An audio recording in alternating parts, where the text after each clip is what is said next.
साहिब बंदगी सतनाम जी, सकल हंस आत्माओं को साधुवाद प्रेम बंदगी जी। मेरे सतगुरु के चरणों में दंडवत प्रणाम। साहिब बंदगी सतनाम जी, मेरे गुरु की प्यारी साध संगत जी, आज बहुत गंभीर सवाल आए हैं कुछ अपने भाइयों के, और इतने गंभीर सवाल है कि सारे भगत समाज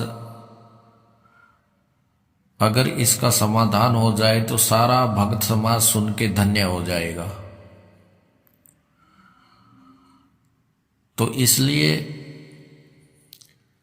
सवाल यही है कि कुछ भाई बोलते हैं कि जब हम ये बात बोलते हैं, वाणी बोलते हैं कि सब गोविंद है, सब गोविंद है, गोविंद बिना न कोई, तो हमारा मजाक उड़ाया जाता है भाई। तो हमने पूछा कौन उड़ाता है मजाक? तो बोलता है ये रमदूत उड़ाता है मजाक। जब हम ये बोलते हैं कि सब गोविंद है तो वो बोलता है ऑडियो में, लाइव में, कि क्या गधा भी गोविंद है, क्या कुत्ता भी गोविंद है, क्या सुअर भी गोविंद है। बोला ऐसा ऐसा करके मुंह बंद कर देता है सबका। बोला उसको ये वाणी अच्छी नहीं लगती है। अच्छी इसलिए नहीं लगती है क्योंकि वो बोलता है कि सृष्टि परमात्मा ने नहीं बनाई है। अब जो कोई ये बोलता है कि सृष्टि परमात्मा ने बनाई है तो वो भी इसको अच्छा नहीं लगता है। तो उसको क्या बोलता है ये? उसको बोलता है कि परमात्मा इतनी गंदी सृष्टि बनाएगा क्या, जहां पे रेप केस हो रहे हैं, बलात्कार हो रहे हैं, मां बहनों की इज्जत लूटी जाती है, कत्लेआम होता है, जीव तड़पता है, चिल्लाता है, जीव हत्या हो रही है, जीव को मार के खाया जा रहा है। क्या इतनी गंदी सृष्टि परमात्मा बनाएगा जहां जन्म होता है फिर मरण हो जाता है, जन्म मरण का रोग लगा हुआ है? क्या परमात्मा ऐसी गंदी सृष्टि बनाएगा? तो ये सारे भगत समाज का सवाल है, ये किसी एक भगत आत्मा का सवाल नहीं है। और ऐसा बोल बोल के ये रंबदूत कछुआ बाबा सबको चुप करा देता है, फिर आगे कोई नहीं बोलता है। क्यों? क्योंकि अब क्या बोले, फिर उसके ऊपर ये राक्षस, ये रंबदूत अपना झंडा लहरा देता है और बोलता है कि मुझे शब्द का अनुभव है, मैं सब जानता हूं, मैं सब कोड जानता हूं, मेरा ही ज्ञान सुन सुन के सब ज्ञानी बन गए हैं। बहुत हंसी आती है सुन सुन के। कबीर साहब को तो हंसी आती है कि पानी में मीन प्यासी, मोही देखत आवे हांसी। और मुझे इसकी ये अज्ञानता रूपी बात सुन के हंसी आती है कि सब मेरा ज्ञान है, सब मेरा ज्ञान है। मेरा मेरा जब ये करता है ना, जब हमको बहुत हंसी आती है।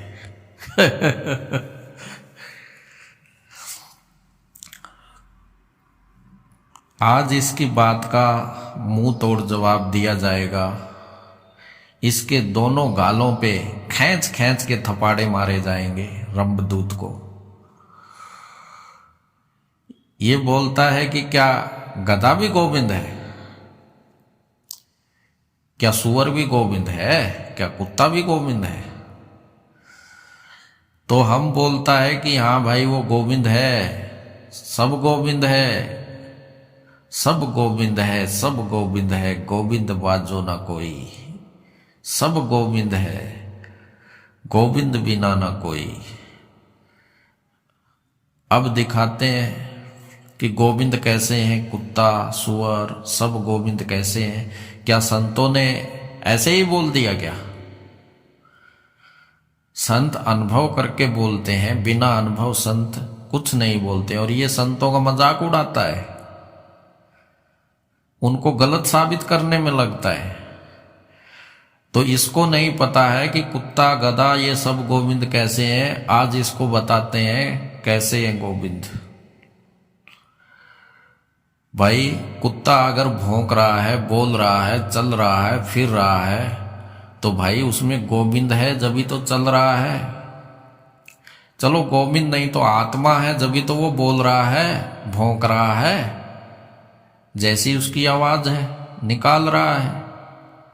आत्मा तो होगी ना उसमें, वो जीवित तो है ना जभी तो वो भौंक रहा है ना। तो भाई उसमें आत्मा है, तो जहां आत्मा है तो परमात्मा भी वहां होगा, गोविंद भी होगा वहां, क्योंकि आत्मा में ही परमात्मा है। परमात्मा का वास आत्मा में ही होता है। तो इसी तरह से सुअर भी चल रहा है, फिर रहा है, खा रहा है, पी रहा है, स्वस्थ है, हट्ठा खट्टा है। तो भाई जब वो चल रहा है, फिर रहा है, आनंद ले रहा है कीचड़ में बैठ के भी, तो वो जीवित है जब तो वो कीचड़ में बैठता है। जहां जी करे उसका वहां बैठ जाता है। क्यों?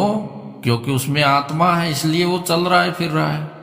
और जहां आत्मा है वहां परमात्मा का वास होता ही है। आत्मा में ही परमात्मा का वास है। तो क्या वो गोविंद नहीं है? गोविंद है। गधा भी भाई अपनी भाषा में बोलता है, घास हरी हरी खाता है, मस्त रहता है, काम भी करता है, डंडे भी पड़ते हैं, वो उसकी सजा है। जैसे अपनी अपनी करनी का फल सब भरते हैं, उसी तरह से। तो भाई सुख भोग रहा है, दुख भोग रहा है, वो जीवित है जब तो सुख और दुख भोग रहा है। आत्मा है उसके अंदर जब तो सुख दुख भोगता है, वो आनंद भी लेता है। डंडे लगते हैं तो रोता भी है, चिल्लाता भी है। वो उसकी चीख जो निकलती है, आत्मा है जब तो निकल रही है ना। वो जब आनंद में होता है, वो आनंद ले रहा है, जीवित है जब तो आनंद ले रहा है ना घास का, तो उसमें आत्मा है। और जहां आत्मा है वहां परमात्मा है। इसलिए संतों ने बोला है कि सब गोविंद है, सब गोविंद है, गोविंद बिना ना कोई, कोई भी उस गोविंद के बिना है नहीं है यहां पे। तो यहां पे ये रंभदूत जीरो है। इसका ज्ञान जो है वो अज्ञानता है, सुनी सुनाई बात है, पढ़ी लिखी बात है, अनुभव जीरो है। क्योंकि इसने संतों का मजाक उड़ाया, संतों की वाणी को समझ नहीं पाया, इसलिए ये रंभदूत ज्ञानी नहीं, महामूर्खानंद है, अज्ञानी है। और दूसरी बात ये जो बोलता है कि परमात्मा ने, क्या परमात्मा ऐसी सृष्टि बनाएगा जहां रेप केस होते हैं, बलात्कार होते हैं? तो बिल्कुल भाई, परमात्मा के बिना तो कुछ होता ही नहीं है। परमात्मा के बिना तो कुछ भी चीज चल फिर नहीं सकती। रेप तो कहां करेगी? तो वो जो रेप करता है उसमें आत्मा है जब तो वो कर पा रहा है ना रेप। मुर्दा क्या रेप करेगा भाई? और वो जो लड़की चिल्ला रही है जोर जोर से कि मुझको बचाओ, मुझको बचाओ, उसमें आत्मा है तभी तो वो चिल्ला रही है ना, बता रही है ना। और जहां आत्मा है तो वहां परमात्मा भी है भाई। तो इसलिए परमात्मा के बिना ना रेप होता है, परमात्मा के बिना ना किसी की हत्या होती है। क्योंकि हत्यारा भी हत्या जब ही करेगा ना अगर वो जीवित होगा, तभी पिस्तौल चलाएगा ना वो, तभी उसकी उंगली चलेंगी ना, तभी उसकी तलवार चलेगी ना, अगर वो जिंदा होगा। और जिंदा कौन होता है? जिसमें आत्मा होती है। और आत्मा कौन होती है? जिसमें परमात्मा होती है। तो इसलिए परमात्मा के बिना कुछ नहीं होता है। करे करावे आपे आप, मानस के नहीं कुछ भी हाथ। मानस क्या कर लेगा? मुर्दा क्या कर लेगा? किसके बिना? आत्मा के बिना, चेतना के बिना।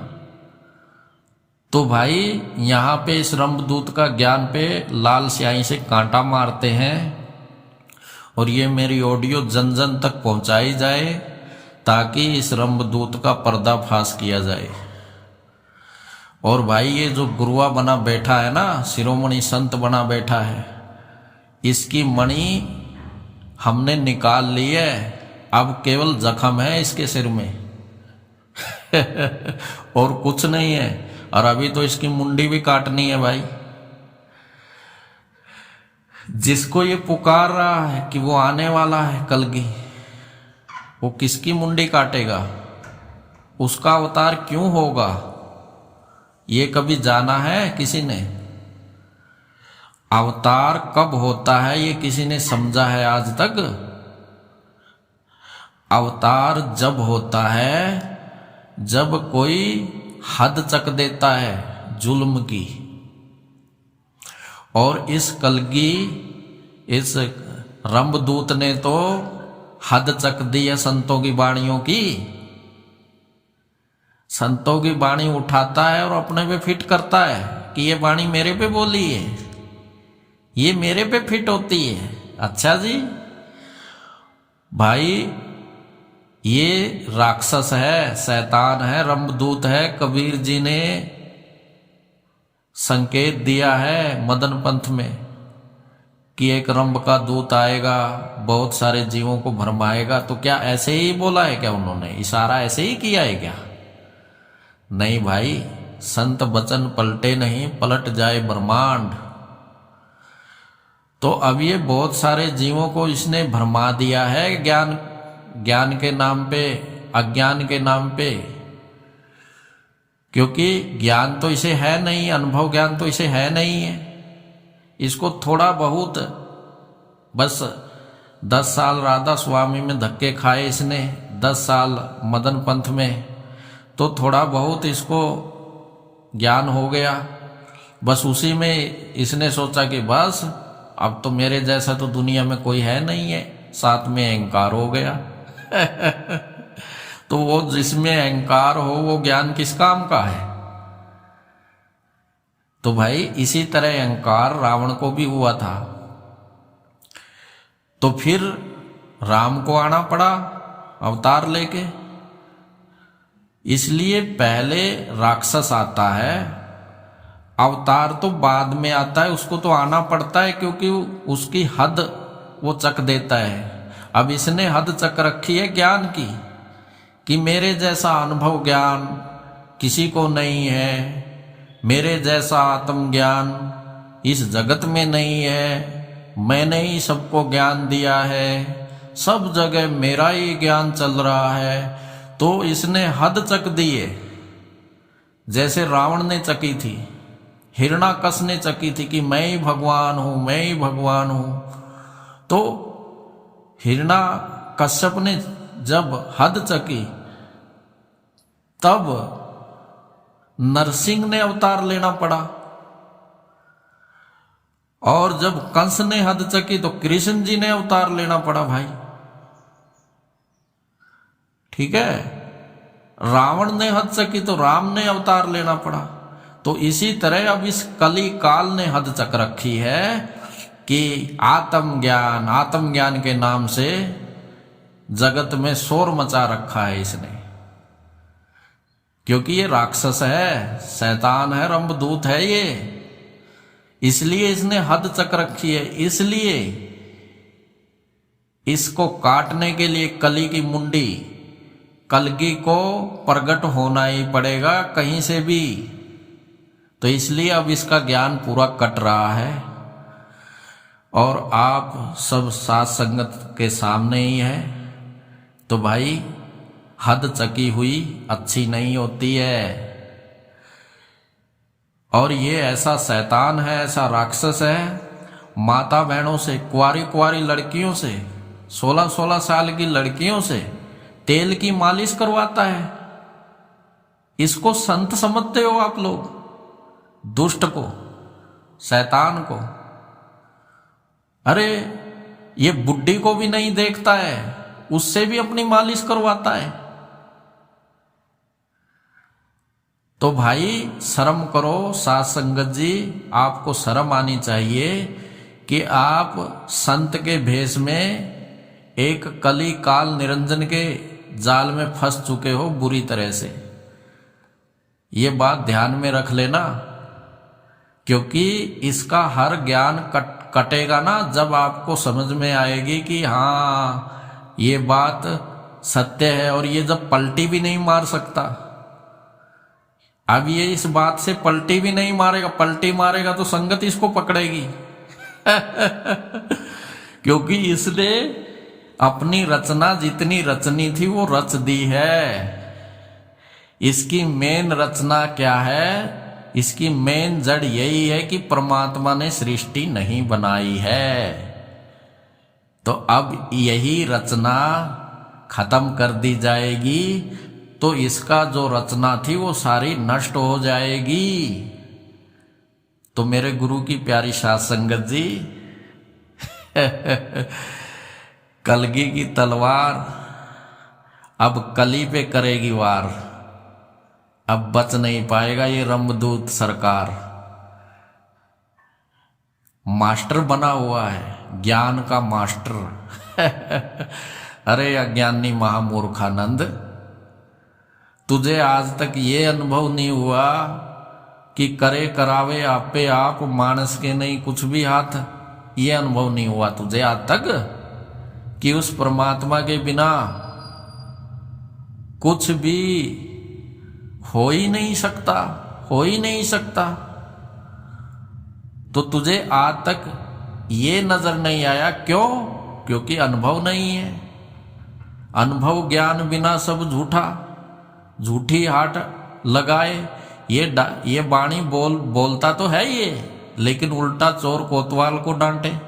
दुनिया को बोलने के लिए, खुद के लिए जीरो है खाली दुनिया को सुनाने के लिए है ये बातें, ये बाणी, लेकिन खुद के लिए खाली लिफाफा है, खाली लिफाफा। तो इसलिए अब इसके खाली लिफाफे को फोड़ दिया जाएगा। अब इसके अज्ञान को सबके सामने धो धो के निकाल दिया जाएगा, क्योंकि किसी चीज की हद चकी हुई अच्छी नहीं होती। इतना अहंकार भी ठीक नहीं होता कि मेरा ज्ञान, मेरा ज्ञान। अरे वाह भाई वाह, ये नहीं बोलता, ये परमात्मा का तो जिक्र भी नहीं करता, ये खाली खुद का ही जिक्र करता है। अपने नाम के आगे पता नहीं क्या क्या लिख लिया इसने, न्याय का मास्टर, न्यायाधीश। वाह भाई वाह, पूरी फौज बना ली है इसने, कली काल निरंजन ने। परमात्मा को कोई फौज की जरूरत नहीं होती, वो अकेला ही काफी होता है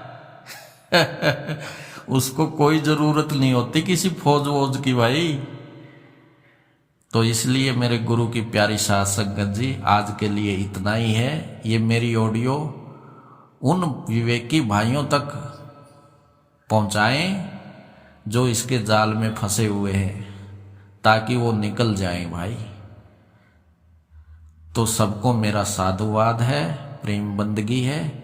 सतनाम साई बंदगी जी, सतनाम जी।